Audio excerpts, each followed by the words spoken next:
संसार केला षडगुरुचा मार जन केले नाही समान लखाळीला संसार केला षडगुरुचा मार तुका म्हणे आता आम्ही मुक्तीचे माता लखाळीला संसार केला षडगुरुचा मार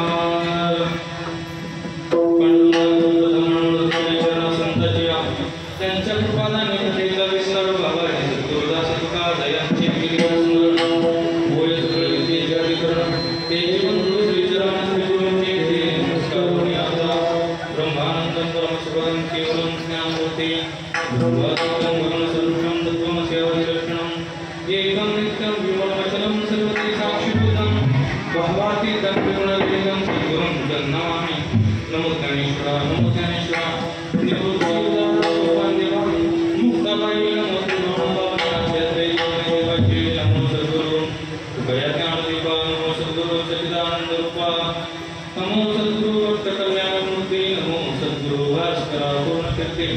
चरण शरण एकनाथ पाई माता कृष्णाय वासुदेवाय प्रणवे परमात्मने प्रणत क्लेशनाशाय गोविंदाय नमो नमः बोल नका बळीयाचे अंकित आम्ही झालो बळीवंत लखाळीला संसार केला षडगुरुचा मार जगद्गुरु संत श्रेष्ठ श्री तुकाराम महाराज यांचा अत्यंत महत्त्वाचा प्रसिद्ध असणारा चार चरणाचा अभंग आहे। त्या अभंगातून जगद्गुरु तुकोबाराय आपल्या पूर्व जीवनाचा काही संदर्भ घेऊन उत्तर काळातील असणाऱ्या जीवनाचा परमंश आपल्या समोर ठेवताना आपल्याला पाहायला सापडतात। जगद्गुरु तुकोबाराय म्हणतात आम्ही काय केलं आणि त्या काय केल्याचा परिणाम वर्तमान काळामध्ये आम्हाला काय झाला त्याचा विचार तुकोबाराय आपल्या समोर ठेवताना विचारात घेता येतात। भूतकाळातील केलेली साधना वर्तमानामध्ये त्याचं झालेलं साध्यात रूपांतर त्याचा सविस्तर विचार तुकोबाराय आपल्या माध्यमातून व्यक्त करताना आपल्याला पाहायला सापडतो। काही संतांच्या ठिकाणचे दोन काळ विचारात घ्यावे लागतात। संतांचं भूतकाळही महत्त्वपूर्ण आहे आणि संतांचं वर्तमान काळही महत्त्वपूर्ण तेवढाच विचारात घ्यावा लागतो। संतांनी भूतकाळामध्ये केलेली साधना आणि वर्तमानामध्ये त्या साधनेचं झालेलं साध्य त्याचा विचार तुकोबाराय आपल्याला अनेक ठिकाणी करताना पाहायला सापडतात। तसंच हा एक अभंग तुकोबारायने आपल्या जीवनाचं परमार्थ त्या ठिकाणी असणारे अभंगातून व्यक्त करताना आपल्याला पाहायला सापडतात। काय हा अनुभव आहे आणि तुकोबारायच्या जीवनातील साधनेचा परिणामही विचारात घ्यावा लागतो। अशा दोन्ही अनुषंगाने अभंगाचा विचार करा किंवा कार्यकारण भाव संबंधाचा याच्यातून विचार करत असताना कार्यही सांगितलेलं आहे आणि त्याच्या संबंधाने कारणाची परंपराही सांगितलेली आहे। आम्ही बळीवंत झालो त्याचं काय कारण असेल तर आम्ही बळीवंताच्या संगतीमध्ये गेलो आणि त्याचा परिणाम म्हणून आम्हाला बळीवंतता प्राप्त झाली। काय एक कारण सांगत असताना त्याच्या संबंधाने निर्माण झालेली कार्याची परंपरा ते आपल्याला विचारात घ्यावी लागते। कार्यावरून कार्याची अनुमान आपल्याला लावावा लागतो। त्या पद्धतीने अभंगाचा विचार आपल्याला करता येतो। आणि दुसऱ्या पद्धतीने अभंगाचा विचार जर केला जगद्गुरु तुकोबाराय असं म्हणतात बळीयाच्या अंकित आम्ही झालो बळीवंत बळीवंत झालो पण बळीवंत झाल्यानंतर जी काही ज्ञान परंपरा सांगितली जाते भक्ती परंपरा सांगितली जाते वैराग्याचं बळ सांगितलं जातं त्या तिन्ही बळाचा विचार आपल्याला करावा लागतो। जसं बळ प्राप्त झालं असं म्हणतात तर तीन प्रकारचं बळ आपल्याला तुकोबारायने अभंगामध्ये विचार केलेलं पाहायला सापडतं। पहिलं बळ म्हणजे ज्ञानाचं बळ सांगितलं, दुसरं वैराग्याचं बळ सांगितलं, तिसरं भक्तीचं बळ सांगितलं। तिन्ही बळाचा विचार तुकोबारायने अभंगामध्ये ठेवलेला आपल्याला विचारात घेता येतो आणि म्हणून असं तिन्ही बळाने युक्त असणारा हा अभंग आहे। तुकोबारायांचं कार्यकारण भाव संबंधाने अभंग विचारात घेता येतो आणि पूर्व जीवनामध्ये केलेली साधना आणि त्या साधनेचं रूपांतर झालेलं साध्य त्या साध्याच्याही संबंधाने अभंगाचा विचार करता येतो।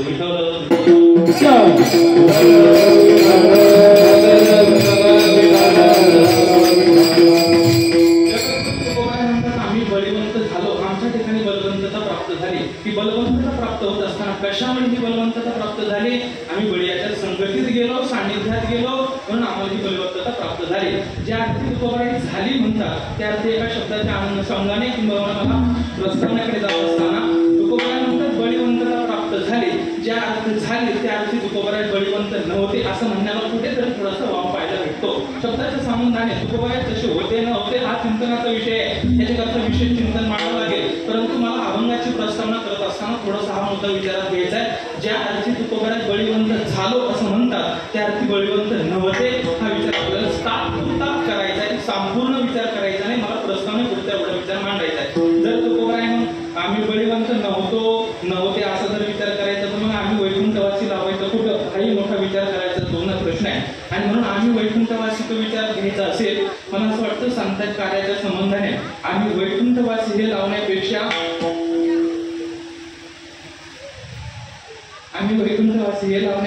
तुका मनी श्रम केला अवघा आला फळासी हे लावणं अत्यंत सोयीस्कर आहे. साधकाला जर संत जीवनाचा अभ्यास करावा असं वाटत असेल, संत जीवन आपलंसं करून घ्यावं वाटत असेल आणि संत जीवनाच्या संबंधाने संत ज्या मार्गाने गेले त्या मार्गाने साधकाला जावं वाटत असेल, तर तुका म्हणे श्रम केला अवघा आला फळासी या चरणाचा परामर्श धरून त्या ठिकाणी साधकाने चालावं. आम्ही वैकुंठवासी अवतार कार्य परंपरा लावली की मग साधकाच्या असणाऱ्या संबंधाचा जो काही साधनेचा विचार आहे तो मावळलेला आपल्याला पाहायला सापडतो. माझं दोन लक्षात येत असेल तर हा म्हणा, नसेल येत तरी हा म्हणा. येते का लक्षात? म्हणून जगद्गुरु तुकोबारायांनी असा विचार आपल्याला आव्हानामध्ये केलेला पाहायला सापडतो. आणि म्हणून तुकोबाराय बळीवंत नव्हते झालो असं जर म्हणतात तर तुकोबाराय नव्हते त्याचा विचार आपल्याला थोडा करायचा आहे. बळीवंत या शब्दाचा विरुद्धार्थी शब्द कोणता आहे? दुर्बल असा विचार करावा लागतो. काय आहे, कधी कधी रात्र कळायची असेल तर दिवसाचा विचार करावा लागतो. कधी कधी लांब काय आहे हे कळायचं असलं की जवळ काय आहे याचा विचार करावा लागतो. कधी कधी खरं काय आहे हे कळायचं असेल की आपल्याला खोटं काय आहे त्याचा विचार करावा लागतो. बरोबर आहे की नाही? असं जर शब्दाच्या विरुद्धार्थी शब्द विचारात घेतला की त्या शब्दाचा अर्थ कळायला सुलभ जातो. आणि म्हणून बळीवंत झाला असं जर तुकोबाराय म्हणत असतील तर तुकोबाराय बळीवंत नव्हते. पण बळीवंत शब्दाच्या विरुद्धार्थी शब्द काय होतो? दुर्बळ. तुकोबाराय म्हणतात आम्ही दुर्बळ होतो. कारण काय आहे, तुकोबाराय दुर्बळ होते की नाही हा विचार करण्याच्या बाबतीत मी पहिल्यांदाच बोलून गेलो. तो विचार मला आता करायचा नाही, पण आपल्याला प्रस्तावनाच्या दृष्टीने जीवाच्या संबंधाने हा विचार करायचा. जीव दुर्बळ आहे, बरोबर आहे की नाही? प्रत्येक जीव दुर्बळ आहे. आणि हा जीव बलवंत कशा पद्धतीने होतो, केव्हा होतो त्याचे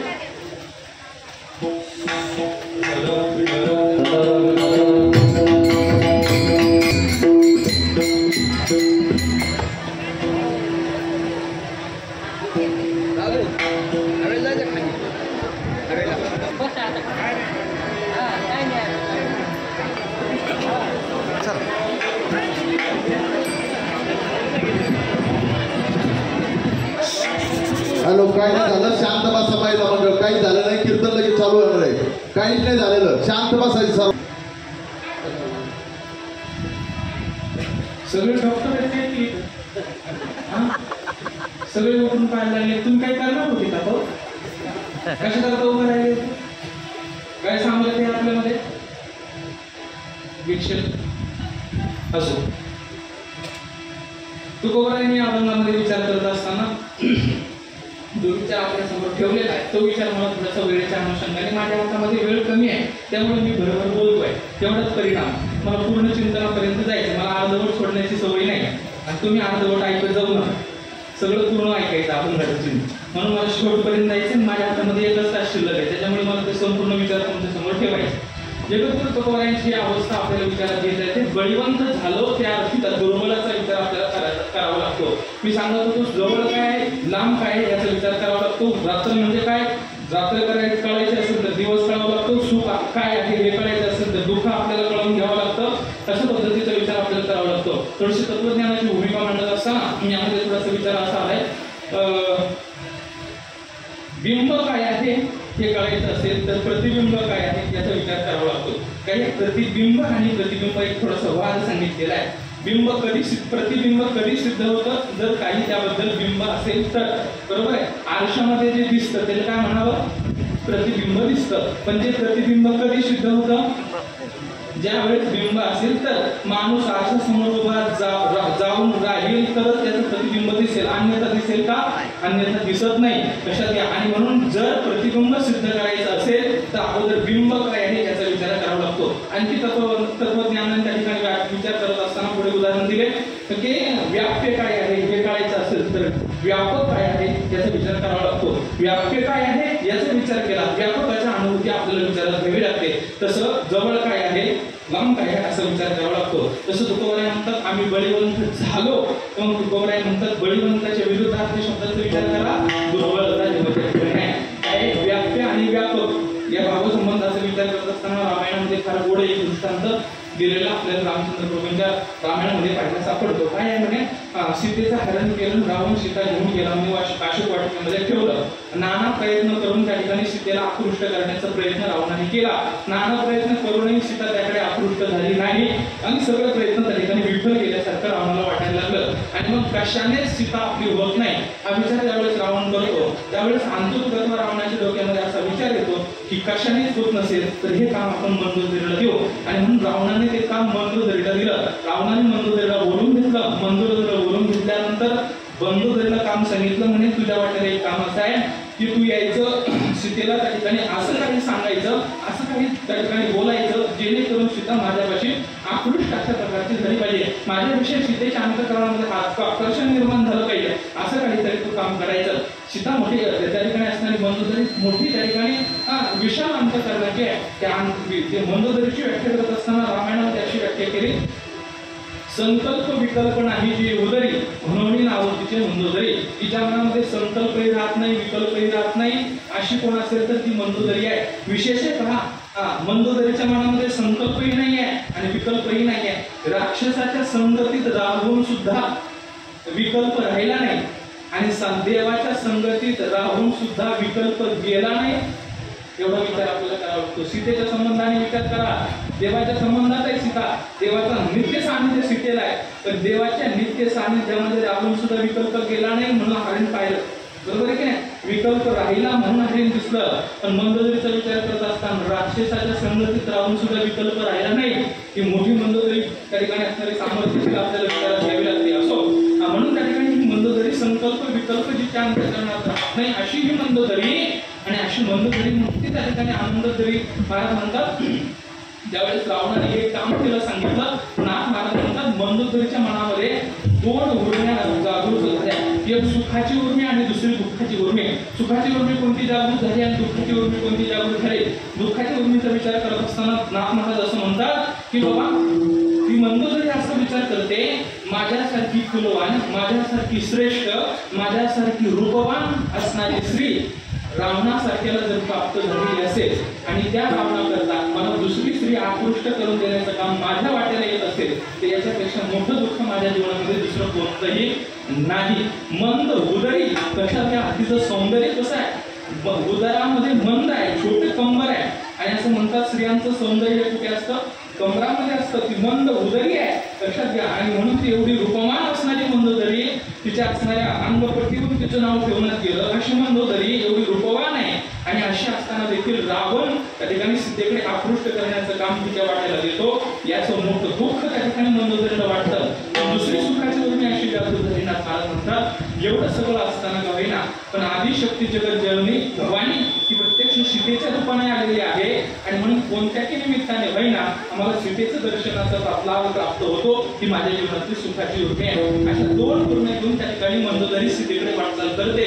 प्रत्येक पाऊल टाकताना त्या ठिकाणी मंदोदरीचा विचार चालू आहे आणि म्हणून अशी प्रत्येक पाऊल टाकत टाकत त्या ठिकाणी मंदोदरी सीतेकडे आलेली आहे आणि सीतेकडे आल्यानंतर सीतेला त्या ठिकाणी आलिंगन त्या ठिकाणी दिलं. काय आहे, नाथ महाराजांनी सीतेची आणि मंदोदरीची भेट होत असताना काय सांगितलंय का, नाथ महाराजांनी फार गोड भाव काढले रामायणात. भावाला तर रामायण त्याला नाव दिलं, त्याचे भाव खूप गोड आहे.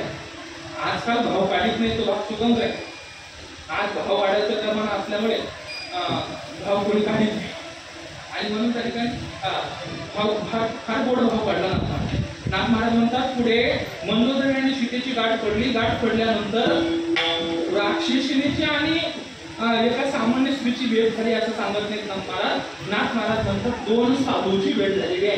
लक्षात घ्या, दोन साधूची भेट झाली ही नाथ महाराजांचं प्रमाण आहे आणि म्हणून दोन साधू मंदोदरी आणि सीता या दोघींची भेट झाली. दोघींची भेट झाल्यानंतर त्यांच्यामध्ये संवाद सुरू झाला. संवादामध्ये असा प्रश्न विचारला. मंदोदरी विचारते, अगं सीते तुझा राम कोण आहे असं विचारल्यानंतर सीता सहज उत्तर देते, माझा राम परब्रह्म तत्व आहे, केवळ ब्रह्म त्या ठिकाणी अवतीर्ण झालेला माझा राम आहे. मग त्या ठिकाणी मंदोदरी म्हणते परब्रह्म तुझा राम असं तू जर म्हणत असेल तर मग ब्रह्म व्यापक असतं का संकुचित असतं, व्याप्य असतं असं त्या ठिकाणी त्यावेळेस त्या ठिकाणी ती सीता बोलायला लागले म्हणजे माझा राम व्यापक आहे, परब्रह्म हे व्यापक आहे. बरोबर आहे, परब्रह्माच्या ठिकाणी संकुचितता आपल्याला विचारात घ्यावी लागत नाही. परब्रह्म सर्वगत सर्व ठिकाणी घडलेला आहे. मग सीते तुझा परब्रह्म सर्वगत सर्व ठिकाणी घडलेला आहे असं जर तू म्हणत असेल तर मग ते झाडा फुलात वेळात दगडात सगळीकडे सीता म्हणजे सगळीकडे भरलेलं आहे. मग सगळीकडे भरलेलं आहे तर मग सगळ्या माणसात आहे. सीता म्हणली सगळ्या माणसात भरलेला आहे. मंदोदरी म्हणली मग राक्षसात भरलेला आहे. मग सीता म्हणते राक्षसातही भरलेला आहे. सगळ्यात जर भरलेला आहे तर मग सीते मला सांग जर सगळ्यात तुझा राम आहे तर मग रावणात आहे की नाही? सगळीकडे येतो म्हणजे रावणात आहे की नाही? रावणातही राम आहे. सीता म्हणली रावणातही राम आहे. मंदोदरी म्हणते मग जर रावणातही राम आहे तर मग रावण तुला राम म्हणून स्वीकारायला काय अडचण? बरोबर. ज्या स्त्रिया पहिल्यापासून बुद्धिवान म्हणतात ते अक्षरच बुद्धी चातुर्य येण्याच्या ठिकाणी बरोबर त्या ठिकाणी असणाऱ्या सीतेला अडकवलं. कशात घ्या मंदोदरी म्हणायला लागले जर सगळीकडे राम आहे तर मग रावणातही राम आहे. रावण तुला राम म्हणून स्वीकारायला अडचण काय आहे असं त्या ठिकाणी त्यावेळेस सीतेला प्रश्न विचारला. मला भूमिका कशा करता सांगायची व्याप्ती आणि व्यापक याचा विचार सांगायचा आहे. तर सीता तिला म्हणायला लागली अगं मगाच्या धरून म्हणते राम व्यापक आहे व्यापक आहे व्यापक आहे. मग आई म्हणे मंदोदरी राम व्यापक आहे त्याचं व्यापक पण सिद्ध कधी होतं हे मला सांग. राम व्यापक आहे व्यापक आहे व्यापक आहे व्यापक आहे हे जरी खरं असलं तरी पण त्याचं व्यापक पण सिद्ध कधी त्याच्यापासून काही व्याप्ती असेल तर त्याला व्यापक म्हणण्यामध्ये काही अर्थ आहे आणि त्याच्यावरून काही जर व्याप्याच नसेल तर त्याला व्यापकही म्हणण्यात काही अर्थ नाही.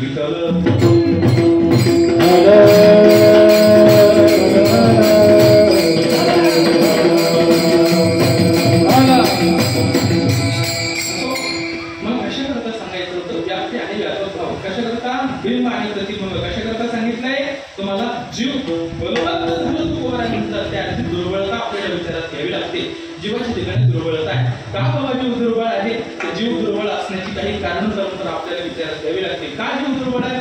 कारण जीवावर मायेची सत्ता आहे म्हणून जीव दुर्बळ आहे. दुसरी सत्ता म्हणजे इंद्रियाची सत्ता जीवावर आहे म्हणून जीव दुर्बळ आहे. आणि तिसरी सत्ता म्हणजे काळाची सत्ता जीवावर आहे म्हणून जीव दुर्बळ विचारात घ्यावा लागतो. पहिली सत्ता मायेची सत्ता, दुसरी इंद्रियाची सत्ता, तिसरी काळाची सत्ता. या तीन सत्तेमध्ये अधिकृत असणारा जीव त्यामुळे जीवाला दुर्बळत्व प्राप्त होतं आणि या तिन्ही सत्ताचा एकदा नाश झाला की मग जीवाच्या ठिकाणी बलवंतता प्राप्त होते.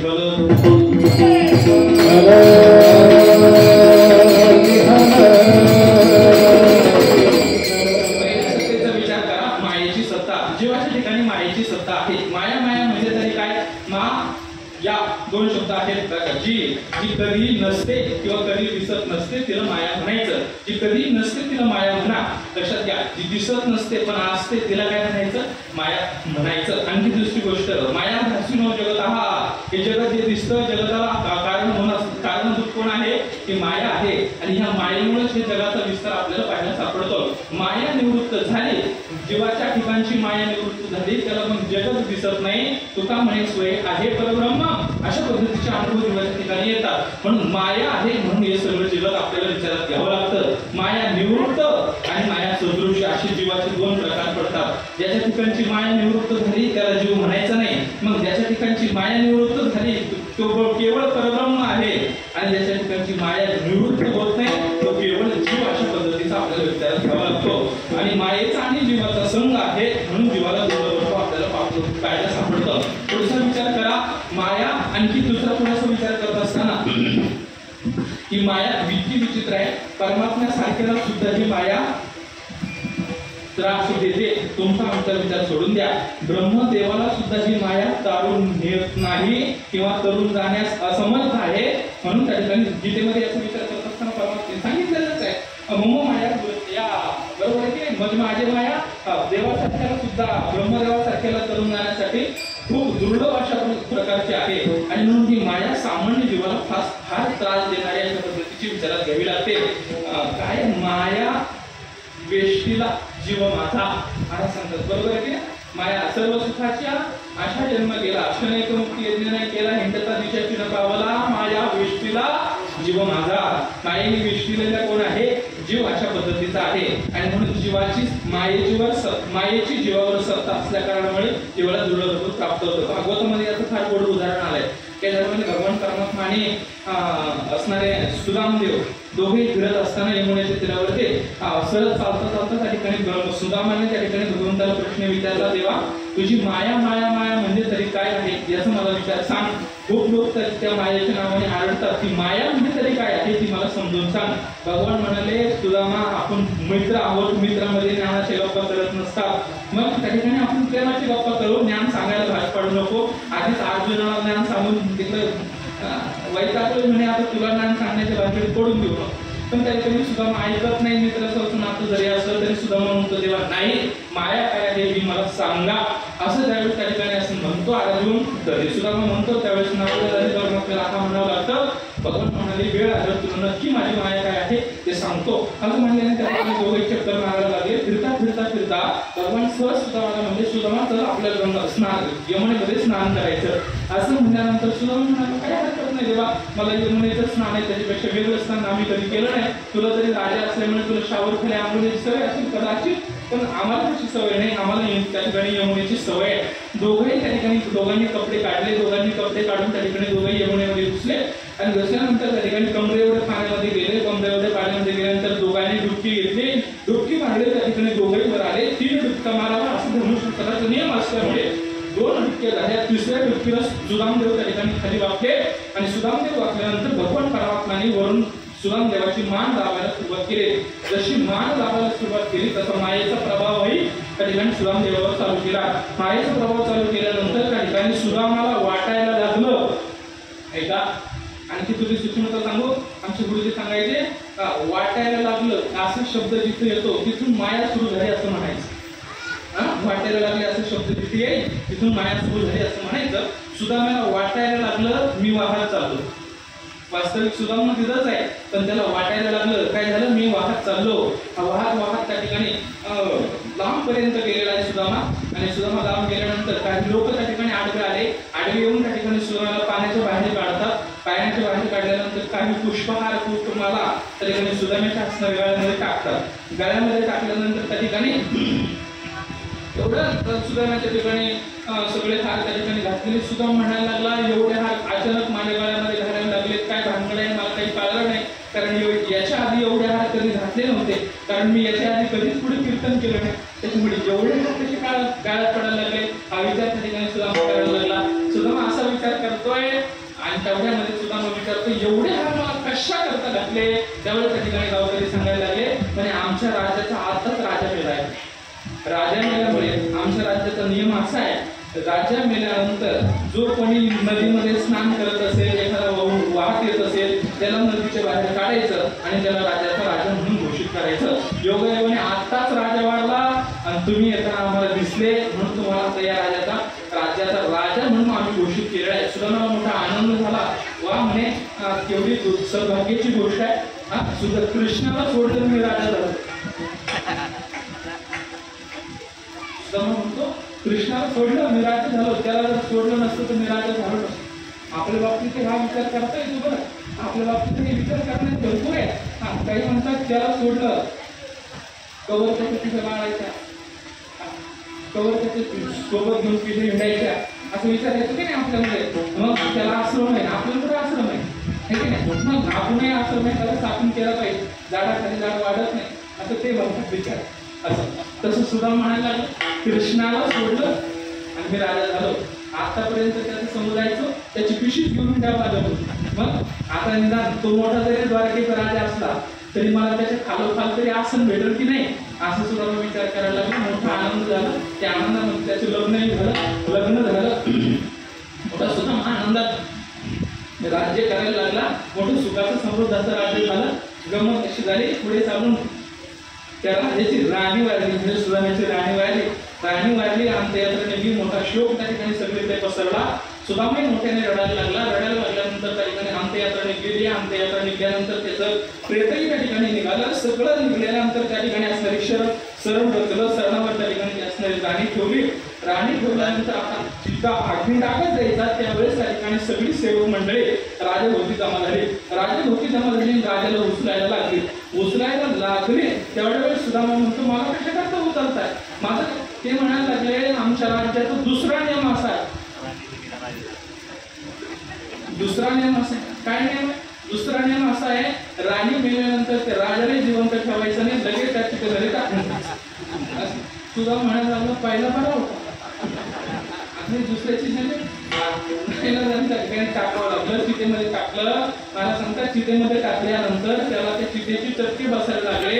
जशी तिकडे चितेचे चटके त्याला बसायला लागले, तसा इकडे सुदामा त्या ठिकाणी भगवंताच्या अंगाला झटका देऊन बाहेर आला, बाहेर पडायला लागला. बाहेर पडायला लागल्यानंतर बाबा त्या ठिकाणी असणार सुदामा म्हणायला लागला, देवा कुठे म्हणणार ते नगर, कुठले ती राणी, कुठे गेलं ते सगळं काही, मला तुम्ही मी तुम्हाला माया दाखवा म्हणत होतो, तुम्ही तुम्हाला वैकुंठ दाखवायला लागले म्हणून सगळं त्या ठिकाणी बाबा बोलायला लागले. भगवान म्हणायला लागले, अरे बाबा राजा नाही, कुठली राणी नाही, कुठलं राज्य नाही, हे तुला दिसलं, यालाच म्हणायची माझी माया.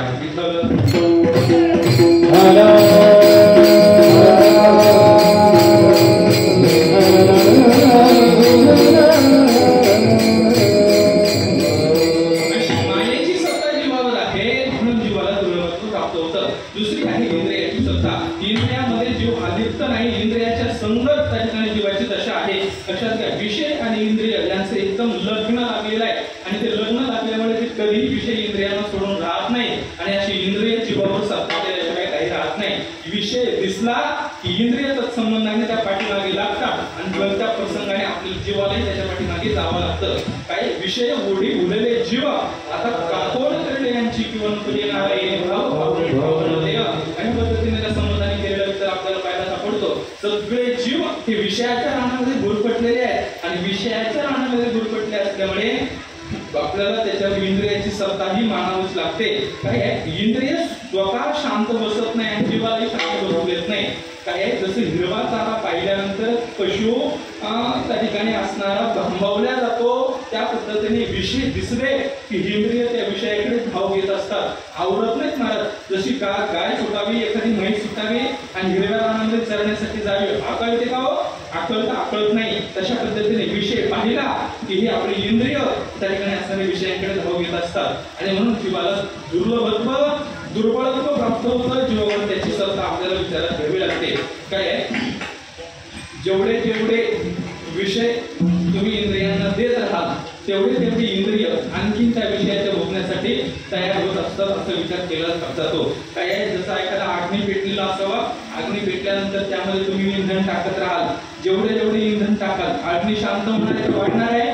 मला म्हणतात जसा अग्नी वाढणार आहे तसा विषय भोग संपणार नाही.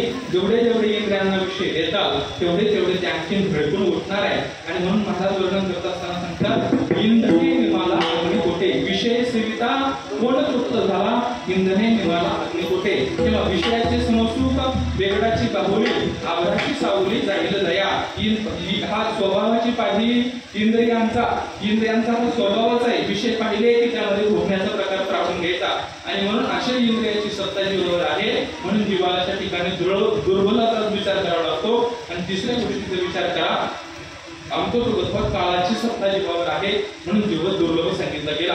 काळाची सत्ता प्रत्येकावर आहे, तुमच्या आमच्यावर आहे. ज्या जगामध्ये जो जो प्राणी सजीव म्हणून आलेला आहे त्या सगळ्या सजीवावरती काळाची सत्ता आपल्याला विचारात घ्यावी लागते. तुमच्या आमच्यावर काळाची सत्ता आहे नवल नाही, परमात्म्यासारख्यावर सुद्धा काळाची सत्ता विचारात घ्यावी लागते की नाही. परमात्म्याला सुद्धा त्या ठिकाणी असणारा काळ सोडत नाही. प्रत्येकाला येथे विडून नाही आले अवतार एरते कामार ज्योतिले, आणि आपल्याला करावं लागतो. म्हणून सगळ्यावर काळाची काय आहे, काळाची सत्ता दोन प्रकारची आहे. देह सोडणं, इच्छा मरणे, आणि त्या ठिकाणी प्रारब्ध मरणे, असे दोन प्रकार मरण्याचे पाहायला सापडते. माझी इच्छा आहे तरच मी मरेल, असं एक इच्छा मरण्याचा प्रकार आहे, आणि माझं आयुष्य संपलं म्हणून मरावं लागतं, असा दुसरा प्रकार आपल्याला विचारात घ्यावा लागतो. पहिला विचार संत महात्म्याच्या संबंधाने, संत महात्मे येण्यासाठी स्वतंत्र आहेत आणि जाण्यासाठी स्वतंत्र आपल्याला विचारात घ्यावं. घेणं जन्म असं म्हणणारे संत महात्मे आहेत, आणि आता दिसू नये ज्यांना ऐसे करणारा आहे ना असं म्हणणारे सुद्धा कोण आहेत, संत जन आपल्याला विचारात घ्यावे लागतात. म्हणजे संतांना कितीपर्यंत राहायचं ते संतच ठरवू शकतात. जन्माला कधी यायचं, कुठे यायचं, किती वाजता यायचं, ज्याला स्वतंत्र आहे त्याला संत म्हणा. आणि कुठे जन्माला यायचं, कधी यायचं, किती वाजता यायचं, कोणत्या काळात मध्ये यायचं, हे ज्याला स्वतंत्र नाही त्याला सामान्य जीव म्हणा. लक्षात घ्या, आम्हाला नाविलाजाने का महिन्या जन्माला यावं लागतं. संत त्या ठिकाणी समर्थ आहे, घेईन म्हणतात जन्म, प्रारब्धाने दिला तर घेईन असं नाही, मग स्वतःच्या सामर्थ्यावर त्या ठिकाणी घेईन जन्म असं तुकोबारायांची भाषा विचारात घ्यावी लागते. आणि तुमच्या आमच्या संबंधाने विचार करत असताना महाराज असं संबंध विचार करतात दुरोणी आलो विका दुःख झाले कारण यावया येथवरी हेती होते ह्याची कारण गर्भवासाचं आणि तो दुःखी सांगू किती सगळं संसाराची स्थिती साडे पाचशे कृती भयकापूची स्थिती धरड असे अशा अनेक प्रमाणात तुकोबरायांनी या संसाराच्या संबंधाने काळाच्या सत्तेच्या संबंधाने विचारात घेतलेले बाहेर सापडतात आणि म्हणून काळाची सत्ता जीवावर आहे त्या ठिकाणी असणारी मायेची सत्ता आहे आणि दुसरी म्हणजे इंद्रियाची सत्ता तुकोबरावर आपल्याला सामान्य जीवावर विचारात घ्यावी लागते पण तुकोबरानंतर अशा तिन्ही सत्ताने जीव जर त्या ठिकाणी पराधीन असेल आणि म्हणून जीवाला दुर्बलत्व प्राप्त होत असेल तर असं एखादा दुर्बल तुकोबरायांकडे गेला असावा तुकोबरायांना म्हणाला असावा तुकोबराय माझ्या ठिकाणी दुर्बलता आहे तुकोबराय तुमच्या ठिकाणी बलवंतता प्राप्त झालेली आहे ती बलवंतता प्राप्त करून घेण्यासाठी तुम्हाला कुठली साधना करावी लागेल तुम्हाला काय केलं म्हणजे तुम्हाला ही बलवंतता प्राप्त झाली तेवढं मलाही सांगा असं एखादा साधक केल्यानंतर तुकोबराय त्या साधकाच्या उत्तरादाखल तुकोबरायांनी अभंगाची रचना केली असं उत्तर देताना अभंगाचं पहिलं दिलं तुकोबराय बढियाचे अंकित बढियाचे अंकित बढियाचे अंकित बढियाचे अंकित से अंकित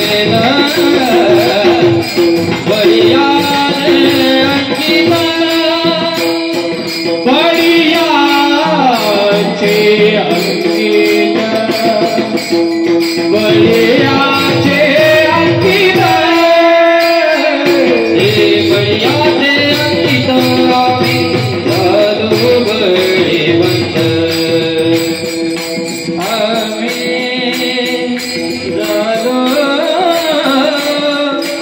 आम्ही झालो बळीवंत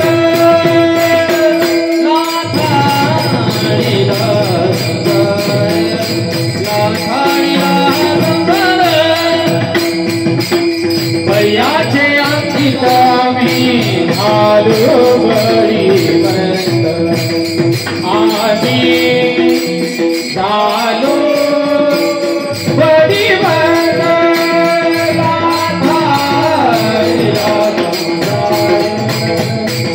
लाधारीला हा संसार अंकित आम्ही झालो बळीवंत आम्ही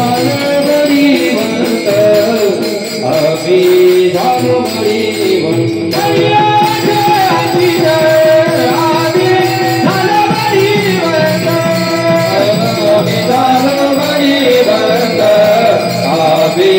बळीवंत आम्ही झालो बळीवंत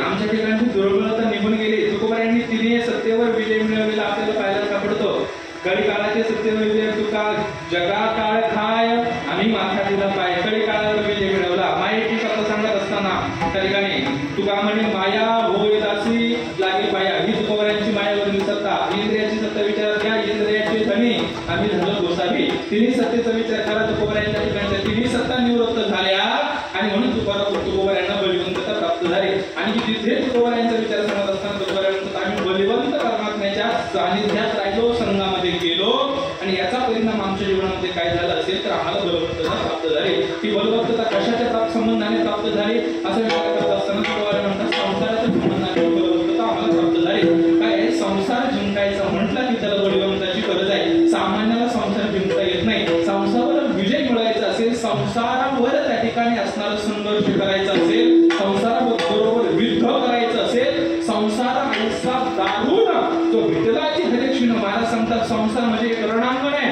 आणि त्या रणांगणावर त्या ठिकाणी युद्ध करण्यासाठी तयारी असली पाहिजे आणि म्हणून असे युद्ध करण्यासाठी आम्ही बळीवंत त्या ठिकाणी अशा पद्धतीचे झालेले आहेत बळीवंत आम्ही समर्थाचे दास घातलीचे दास कळी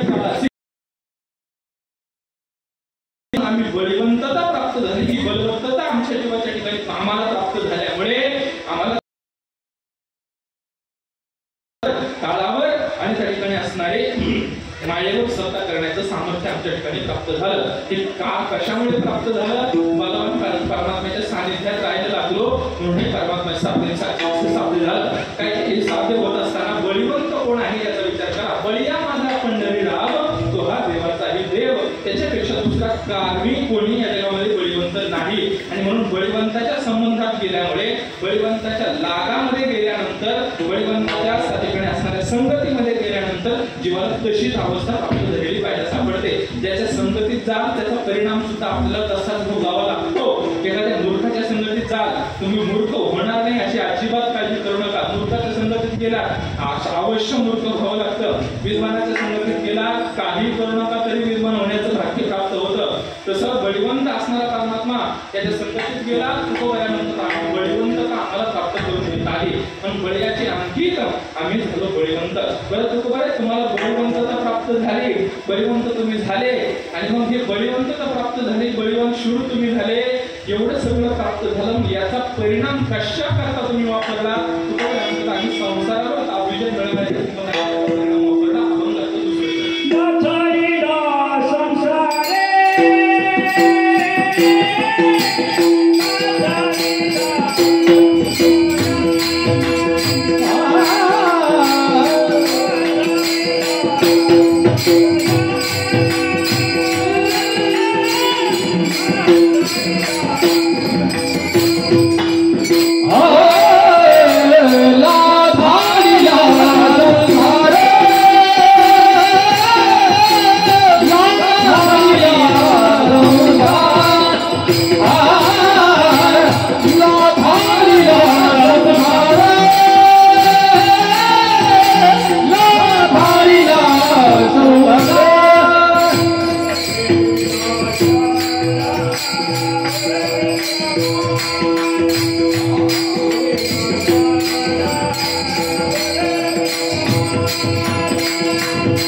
केला शिरोर्मीचा. आम्ही संसाराला लाथळवलं. लक्षात घ्या, याचा थोडासा अन्वय अर्थ लावत असताना शिरोर्मीचा मार गेला त्याचा परिणाम लाथाळलेला संसार, असा थोडासा अन्वय आहे याचा विचार करा.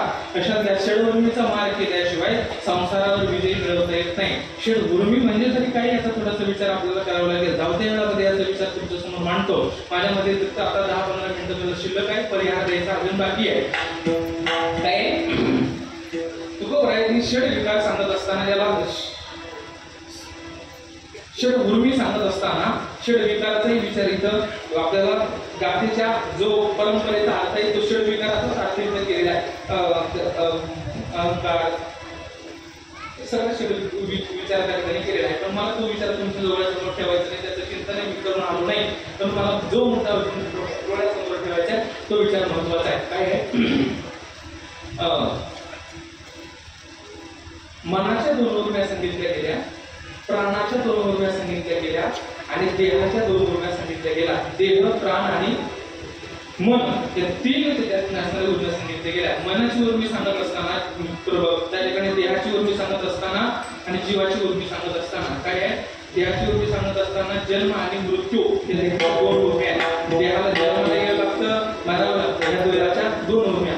क्षुधा आणि तृष्णा ह्या प्राणाच्या 2 उर्म्या सांगितल्या गेल्या आणि चंचलत्व आणि स्थिरता या मनाच्या 2 उर्म्या सांगितल्या गेल्या. अशा एकूण मिळून 6 उर्म्या म्हणून तुकोबरायांचा लाथाडीला संसार केला षडउर्मीचा मार. षडउर्मीचा मार हे म्हणत असताना संसार लाथळवला याचा अर्थ त्या संबंधाचा असणारा जो काही समजा जन्माला येणं आणि मरणं हा संसार आम्ही लाथळवला. एक अर्थ मनाच्या संबंधाने अहंकार जिथं तयार होतो त्यालाही संसार म्हणा. मनाच्या संबंधाने अहंकार तयार होतो, मनामध्ये अहंकार निर्माण होतो की नाही आणि म्हणून अहंकाराचा त्याग झाला याला संसार लाथळवला असं म्हणा. आणि प्राणाच्या संबंधाने आता प्राणच त्या ठिकाणी विपान झाल्यामुळे आता त्या ठिकाणी प्राणाचं सामान्यकरण नाही, प्राणच परमात्म्याच्या ठिकाणी परिपूर्ण झाल्यामुळे प्राणाचंही आता त्या जीवाच्या संबंधाने जन्ममरण जसं राहत नाही तसं प्राणाचंही जन्ममरण त्या ठिकाणी संपलेलं आहे. म्हणून प्राणावरही विजय मिळवला, त्या ठिकाणी मनावरही विजय मिळवला आणि त्या ठिकाणी देहावरही विजय मिळवला. काहीच मी नव्हे कुणे गावीचा एकला ठाईचा ठाई एक नाही जात कोटी घेता फिरवण्या उगीची वाया गुण बोल. ते सगळं सांगत असताना याचा सगळा विचार करा. आणि म्हणून बळीयाची अंकित आम्ही झालो बळीवंत हे जरी बोलत असले तर लाथाडीला संसार कोणते कोणते संसाराला लाथळले, जन्ममरणाचा संसार लाथळला असंही म्हणा, त्या ठिकाणी अहंकार रूपी संसार लाथळला असंही म्हणा, त्या ठिकाणी त्याच्यानंतर जो बायका मुलांचा संसार लाथळवला असंही म्हणा. सगळे संसार लाथळवले असं विचार. तुकोबारायांना विचारा कोणते कोणते संसार लाथळले. एखाद्या साधकाने विचारलं असेल तुकोबारायला, तुकोबाराय तुम्ही कोणते कोणते संसार लाथळले. मला असं वाटतं तुकोबारायांनी विनोदाने त्याला उत्तर दिलं असावं, तुला जेवढ्याची संगती लावता येते तेवढ्याची संसार आम्ही लाथळवले. एवढा विचार आपल्याला थोडासा एक विनोद म्हणून वाटतो असो. आणि म्हणून तुकोबारायांना आम्ही संसाराला लाथळवलं. संसाराला लाथळणं षडउर्मीचा मार करणं यालाच म्हणायचं ज्ञानाचं बळ. लक्षात घ्या, हे ज्ञानाचं बळ कशाने प्राप्त होतं? हे ज्ञानाचं बळ भक्तीने प्राप्त होतं. ही भक्ती कशामुळे श्रेष्ठ होते? भक्तीचं बळ भक्ती कशामुळे होते? परमात्म्याच्या सानिध्यात गेल्यानंतर. म्हणून परमात्म्याच्या सानिध्यात गेल्यामुळे भक्तीचं बळ प्राप्त झालं. तर भक्तीच्या बळाच्या अनुषंगाने ज्ञानाचं बळ प्राप्त झालं आणि ज्ञान आलं म्हणून आमच्या ठिकाणी वैराग्याचं बळ प्राप्त झालं. अभंगाचं तिसरं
Amina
किंवा जनच जनार्दन स्वरूप प्रचितीला आले असंही म्हणा. काही वेगळं असतं. जन विजन झाले आम्हा विठ्ठल आम्हा प्रमाण लक्षात घ्या. किंवा असं म्हणतात देवती बळे धरिला असे करुणिया नाची उपाधीचा पूर्व पक्ष धातू धिक्कारिले जन. पूर्व पक्षामध्ये जन धिक्कारिले पण उत्तर पक्षामध्ये धिक्कारलेले जन जनार्दन स्वरूप म्हणून प्रचिती आले असे विचार करा. जेणे जनार्दन तेची झाले असा विचार करा. आणि म्हणून त्या ठिकाणी जन तन आणि धन आणि या धनाचा विचार करा. धनाच्या संबंधाने प्रारंभावर त्या ठिकाणी तुकोबारांनी धन सोडून दिलं. त्याच्याबद्दल काही बोलायचंच नाही. शिल्लक आहे तुकामध्ये धन भाग्य अशा शब्दांना त्या संबंधाने तुकोबारांना काय केलं त्या ठिकाणी त्याचा विचार संगती लावण्याच्या भाषेत पडायचे. धनाच्या संबंधाने लावू नका. ज्ञानाच्या आणि कर्माच्या संबंधाने संगती लावा. शरीर तुकोबारायचं ब्रह्मीभूत काया बोधसे कीर्तनी ही ब्रह्मीभूत त्या ठिकाणी काय झाली. हे शरीर परमात्मा स्वरूप त्या ठिकाणी प्राप्त करून दिलं. आणि म्हणून जन तन धन केले तृणाई समान. तृणामध्ये तृणवत म्हणजे गवतासारखं. गवताला जशी किंमत असते तसं आम्हाला याला किंमत राहिली नाही. आणि म्हणून हे वैराग्याचं बळ विचारात घ्यावं लागतं. ज्ञानाचं बळ भक्तीचं बळ ज्ञानाचं बळ वैराग्याचं बळ हे तिन्ही जीवाच्या ठिकाणी प्राप्त झाल्यानंतर त्याची अवस्था कुठे जाते त्याचं वर्णन तुकोबारांनी अभंगाच्या शेवटच्या चरणामध्ये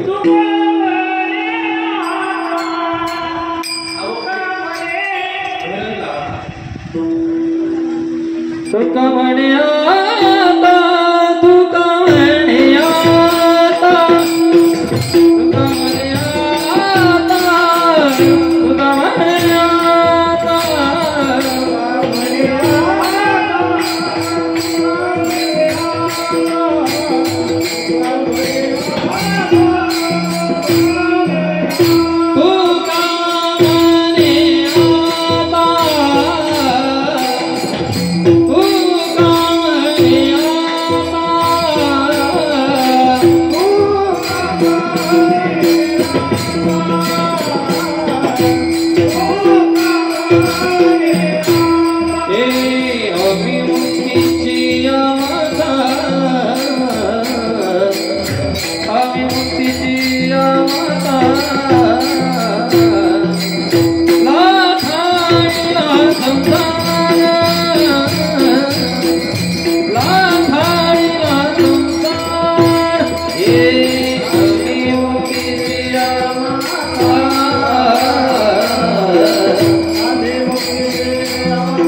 केला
मुक्तीची माथा लक्षात घ्या. मुक्ती स्वीकारलेली ते शब्द विचारात घेता येत नाही.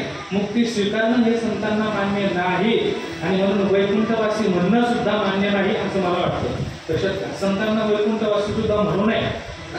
त्या ठिकाणी काय आहे, मुक्ती स्वीकारत नाही तुकोबा, मुक्तीच्याही वरची अवस्था सांगतात, मुक्तीच्याही वरती आहोत असं सांगतात. कारण काय आहे, मुक्ती स्वीकारली की पूर्ण भक्ती करता येत नाही आणि भक्ती नाही प्राप्त झाली की मग परमानंद भक्तीचाही प्राप्त होत नाही. आणि म्हणून घेई नाही जन्म हे जे संत महात्मे अधिकाराच्या बळावर म्हणू शकतात त्याचं कारणच एवढं आहे, त्यांनी मुक्ती स्वीकारलेली नसते. मग ती मुक्ती स्वीकारली, मुक्त झाला की मग त्याला पुन्हा जन्म मरण होत नाही. आणि म्हणून जन्माला यावं पुन्हा मरावं हे हातात राहण्याकरता तुका म्हणे आता आम्ही मुक्तीची माथा म्हणून त्याचा विचार करावा लागतो. काय तुका म्हणे माया होय दासी लागे पाया किंवा मोक्ष तुमचा देवा तुम्ही कुठलं होतो ठेवा असं म्हणून त्या मोक्षाचं वर्णन केलेलं आपल्याला पाहायला सापडतं. आणि म्हणून मोक्ष संत मात्र स्वीकारत नाहीत. वैकुंठासी आम्हा नको घालू धाट हरी वासुदेव पंढरी सर्व काळ असं त्या ठिकाणी नामदेव महाराज म्हणतात की नाही देवाला.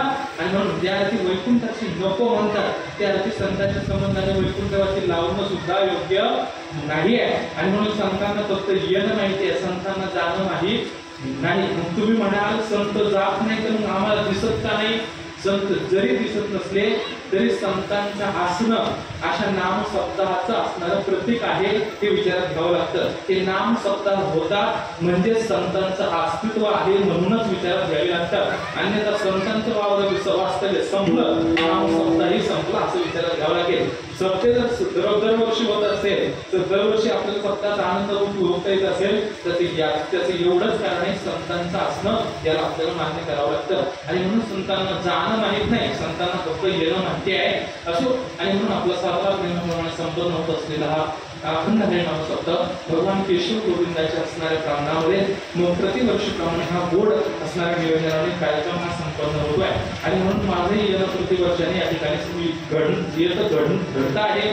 त्याला काही कारण परंपरा असेल, पैठणवासी रघुनाथ महाराजांची असणारी कार्याची असणारी भूमी आहे. आणि म्हणून मोठ्या महाराजांनी इथे येऊन त्या ठिकाणी कार्यक्रम केलेले आहेत. पंढरीनाथ महाराजांची कार्यक्रम या गादीवर झालेलीच आहे आणि त्या परंपरेच्या अनुषंगाने मलाही इथे येणं घडत आहे. बरोबर आहे की नाही? दोघांची कीर्तन इथं झाल्यामुळे मलाही तिसऱ्यांदा यावं लागत आहे, कारण ती परंपरा त्यांनी सुरू करून दिली. त्यामुळे ती परंपरेचा पाईक म्हणून मला तुमच्याकडे येणं घडत आहे. पण पूर्व प्रारब्ध असेल किंवा काहीतरी ऋणानुबंध असतील, दोन्ही संबंधाने मला इथे येणं घडत आहे. काही ऋणानुबंध आणि पूर्व प्रारब्ध रघुनाथ महाराजांचे आणि आपले सर्वांचे संबंध असल्यामुळे तोच संबंधाचा असणारा धागा इथपर्यंत आलेला असल्यामुळे काही ऋणानुबंधाचा विचार करावा लागतो. आणि रघुनाथ महाराजांच्या कुळामध्ये मला जन्म भेटला आणि कीर्तन करण्याचं सौभाग्य प्राप्त झालं म्हणून पूर्व प्रारब्ध असं दोन्ही विचार करावा लागतो. त्यामुळे दोन्हीच्या विचाराने मी तुमच्या समोर सर्वांच्या दर्शनाकरता उपलब्ध होतोय असो. आणि म्हणून परंपरेची प्रसादाची देणगी आहे आणि तुमच्या सर्वांचं परंपरेवर असणारं प्रेम आहे, त्याचं दोन्हीचं प्रतीक म्हणून मला या ठिकाणी उभं राहता येत आहे असो. आणि म्हणून गावातील अनेक विविध असणारे सर्व मंडळी सर्वांचं तन मन आणि धन या ठिकाणी योगदान करून आपण हा उत्सव दरवर्षी संपन्न करतात. म्हणून शिंदे ग्रामस्थांना पुन्हा त्या ठिकाणी असणारा धन्यवाद आभार व्यक्त करतो. गावातील असणारी महाराज मंडळ त्यापैकी आदरणीय भक्तीपरायणांची गंगाधर महाराज गाडेकर आहेत. महाराज प्रत्यक्ष हार्मोनियममध्ये त्या ठिकाणी उपलब्ध आहेत. असं पवित्र महाराजांची उपस्थिती कार्यक्रमाच्या संबंधाने आहे. महाराजांचे साष्टांग धन्यवाद अशा पद्धतीचं करतो.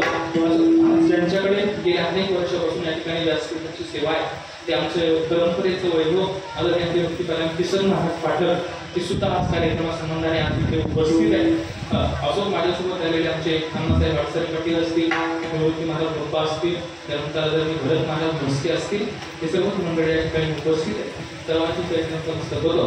आणि आपल्या महाराज दुग्धशंकर योग तो म्हणजे असा श्री हरी भक्तीपरायण गुरुवर्य आत्मस्मरणीय जगल महाराज मालसुरे, भगवानचे असणारे चिरंजीव दादा महाराज मालसुरे तेही आज कार्यक्रमाला उपस्थित आहेत. त्यांच्याही चरणी नमस्तक आहे. कार्यक्रमाच्या संबंधाने आमचे पिनोभाऊंनी आम्हाला आमंत्रण केलं. आपल्या सर्व गावातील असणारे ज्येष्ठ श्रेष्ठ महाराजांच्या सानिध्यातील ही सर्व मंडळी आहेत. सर्वांच्या चरणी आज नमस्तक होतो. आदरणीय हरिभक्तीपरायणांचे गुरुदांचे कीर्तन आहे नवल महाराजांचे हे छोटे नवल महाराज असं नवल महाराजांचे गावाची असणारी साथ परिसरातील असणारे सर्व गावातील असणारी भजनी मंडळ गावकरी आहे. आणि महाराष्ट्रातील विद्वान त्या ठिकाणी रत्नगायनाचार्यामधील त्या ठिकाणी असणारी उत्तम त्या ठिकाणी मंडळी आपल्या कार्यक्रमासाठी उपस्थित आहे. त्यांच्याही चरणी नतमस्तक होतो. आदरणीय महाराजांचं नाव काय? पांडुरंग महाराज, दाऊद महाराज, दाऊद महाराज आणि पांडुरंग महाराज दोन्ही या ठिकाणी उपस्थित आहेत. गोड असणारं गायन मी सहसा गायनात त्याला म्हणायला संधी देत नाही, अजिबात संधी नसते. पण तुमचा गोड आवाज आहे, चाली व्यवस्थित आहे म्हणून तुम्हाला कळतं असं. आणि म्हणून सर्वांच्या गावातही रचना आहे, ठीक आहे, मोठा आवाज आहे आणि वर जायचा जास्त प्रयत्न आहे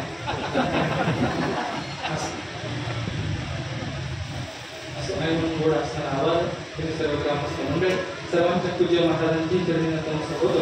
सर्वांचे चरणी नतमस्तक होतो. वाणीला पूर्ण विराम देतो. विठ्ठल माऊली नागराज माऊली विठ्ठल देवी जय हा गुरुदेव गुरुदेव